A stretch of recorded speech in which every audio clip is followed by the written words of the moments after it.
क्या परेशानी है, मतलब होता क्या है आपको? सर होता ये है कि मैं जब सेक्स करने जाता हूँ हम्म। तो आती है इरेक्शन, सेक्स कर लेता हूँ लेकिन वापस फिर सेकेंड टाइम में नहीं कर पाता, सेकंड या टाइम। फिर 1 मिनट का सेक्स होता है उसके बाद में मेरा टाइमिंग कुछ भी नहीं। और ये कब से हो रहा है आपको? ये तो सर अभी समझ लो, शादी के पहले तो सर मैंने कभी कुछ जी किया जी नहीं, जी शादी के बाद ही किया। जी जी और मैंने आयुर्वेदिक दवाई भी लिया था, जी तो जी। उसी की वजह से मेरा कुछ थोड़ा बहुत हो पाया था। उसके बाद तो सर मेरा कुछ ऐसा कुछ हुआ नहीं।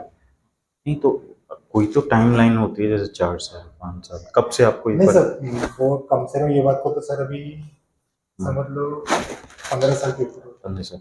तो धीरे धीरे बढ़ रहा है या आपको ऐसे ही लग रहा है कि वो उतना ही है जो आज से 15 साल है। उतना पहले? ही चाहिए सर, यानी ट्रीटमेंट भी यानी दवाइयाँ लेने के बाद भी उतना ही चाहिए। उतना कहीं कोई चोट लगी थी रीढ़ की हड्डी में, कभी नहीं नहीं कोई नहीं, कभी कुछ होगा। कोई और हाँ, भी? बैट बॉल खेलता था तो कभी बाई चांस में लगा होगा, ओके। लेकिन उतना भी दर्द नहीं हुआ। कोई डायबिटीज, शुगर, नहीं सर, कुछ भी नहीं, हाइपरटेंशन, कुछ कुछ भी नहीं? नहीं। कुछ नहीं। ठीक, कहीं ट्रीटमेंट करा है? ट्रीटमेंट नहीं सर, सिर्फ आयुर्वेदिक दवाई लिया आयुर्वेदिक, था। लेकिन उससे कोई जो भी थोड़ा आराम पड़ा बहुत? सर, थोड़ा बहुत आराम पड़ा, लेकिन अगर उसके बाद फिर जैसे कि वैसे हो गया। वियाग्रा, सिडनाफिल, ये नहीं तो सब? वो सब कभी ट्राई नहीं किया। ठीक है। एक शादी के मास का कम से कम 1 महीने के बाद में मैंने सुहागरा 100 करके ली थी, हम्म। लेकिन सर वो भी हाँ, फिर बंद कर दी। ठीक है, कोई बात नहीं। देखिए, इसका इलाज जो लास्ट स्टेज की बोली है, वो फाइनल जो ट्रीटमेंट होता है वो पेनाइल इम्प्लांट ही होता है। ठीक है। पेनाइल इम्प्लांट बेसिकली, मैं आपको पूरी जानकारी दूँ, एक तो इस हम उसमें एनेस्थीसिया यूज करते हैं, वो स्पाइनल एनेस्थीसिया होता है। वो पेन फ्री कर देगा आपको, मतलब पता तो चलेगा कि कुछ हो रहा है बट दर्द नहीं होगा। ठीक है। दूसरा, ये लगभग 40 से 45 मिनट का प्रोसीजर है। ठीक है। इसमें क्या करते हैं, इम्प्लांट, वैसे आप तो इंडियन इम्प्लांट हाँ लगवा सर, रहे हैं, इंडियन।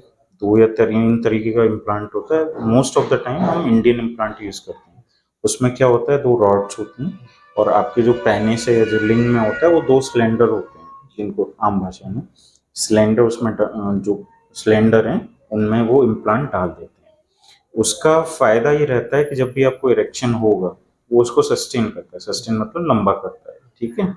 और उसको करेक्ट या तो लेफ्ट साइड में या राइट साइड में भी। सर नीचे नहीं रख सकते उसके, नहीं, इंडियन इम्प्लांट को नीचे नहीं नीचे रखते नहीं हैं। रख। उसको आपको वी शेप अंडरवियर पहन के या तो लेफ्ट में या राइट में, बीच में भी रख सकते हैं। वो आपकी कंफर्टेबिलिटी के ऊपर है। ठीक है। शो नहीं होता ना सर, ऐसा कुछ नहीं नहीं नहीं नहीं नहीं दिखता। नहीं, ऐसा कुछ नहीं होता। उसका जो साइज और लेंथ जो होती है, वो आपके जो पेनिस का साइज और चौड़ उसी के पे डिपेंड करता है। ठीक है। 2 में आते हैं 11 और 13 नंबर में। ठीक है। वो उस वक्त ड्यूरिंग ऑपरेशन वो हम लोग देख लेते हैं, उसी हिसाब से यूज करते हैं। प्रिकॉशन, इसके बाद इसमें जो सुचर करते हैं, वो अंदर जो टांके लगते हैं वो घुलने वाले लगते हैं। स्किन पे हम लोग काटने वाले सुचर यूज करते हैं। सर मैंने सुना था कि सर वो घूमने वाले भी आके बाहर वो से भी लगा लगा सकते हैं बाहर से, पर होता क्या है कि अगर जैसे बहुत दूर के पेशेंट, हाँ समझ रहे हो, जो आना पॉसिबल नहीं है, तो फिर हम वही लगा देते हैं। बट थोड़ा सा कटने वाले होते हैं तो हमारे पास आ जाते हो, एक बार देख सकते हैं पेशेंट को, ये इसलिए वो करते हैं। अगर आप कहोगे तो हम घुलने वाले भी लगा देंगे हाँ इसमें। तो सर क्योंकि सर मैं हाँ, जैसे वहाँ पर नागपुर से आए हो तो उतनी दूर से मेरा इधर आना पॉसिबल ठीक है, कोई बात नहीं, तो वो खुलने वाले टाइम वो कोई इशू नहीं है। ठीक है।